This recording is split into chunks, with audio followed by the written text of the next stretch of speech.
सभागृहात विरोधक नसल्यानं मंत्र्यांचं उत्तर लांबणीवर पडलंय।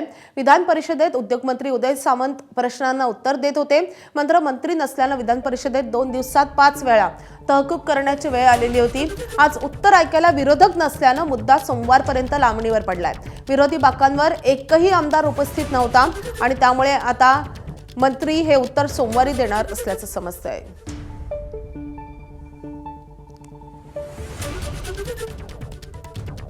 सभेमध्ये तुम्ही किती टॅक्स लावायचे आणाल, परंतु फनेलमधली परमिशन देणं आणि डिफेन्स मिनिस्ट्रीची परमिशन देणं हे काही सरकारच्या राज्य शासनाच्या सरकारच्या हातातलं नाही। त्याच्यामुळं योगेशजींनी जी मागणी केलेली आहे की याच्यातनं रिलॅक्सेशन द्यावं, ही दोन्ही पत्र डिफेन्स मिनिस्ट्रीला आणि एव्हिएशन मिनिस्ट्रीला आम्ही लिहू, त्यांचं मार्गदर्शन आल्यानंतर पुढे कारवाई करू। ठीक आहे, आता ही 97ची चर्चा संपली आहे, आता उत्तर आहोत।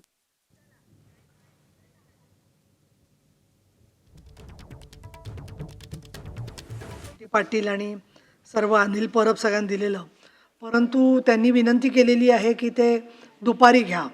तर आता माननीय मंत्री महोदय, आज उत्तर तर दाखवलेलं आहे आपलं, पण समोर कोणी उपस्थित नसताना विरोधी पक्षाचा एकही सदस्य ते देणं म्हणजे मला वाटतं की आमची विनंती आहे तुम्हाला की आज दुपारी किंवा सोमवारी तुम्हाला जसं आपल्या निर्देशाप्रमाणे आज म्हणजे आज मला फक्त विनंती माझी अशी आहे की विधानसभेमध्ये देखील भरपूर कामकाज आहे, आपण सोमवारी याचं उत्तर द्यावं। परंतु ज्यावेळी एखादा मंत्री विधानसभेमध्ये असतो किंवा यायला 2 मिनटं किंवा 1 मिनटं उशीर होतो, तेवढा आकांडतांडव करतात ही लोक।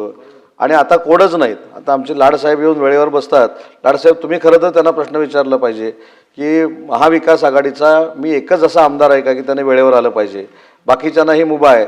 तर त्याच्यामुळं त्यांना ज्यावेळी सोयीस्कर वाटतं मंत्री नाहीत त्यावेळी सभागृह बंद पाडायचं, आणि ज्यावेळी अतिशय चांगल्या विषयावर चर्चा आहे, मुंबईच्या हिताची चर्चा आहे, त्यावेळी स्वतः गैरहजर राहायचं। ही प्रथा देखील सभापती महोदया बंद झाली पाहिजे। मला असं वाटतं गटनेत्यांच्या मीटिंगमध्ये दरेकरजी आपण असतोच नेहमी, तर आज तर असोच। परंतु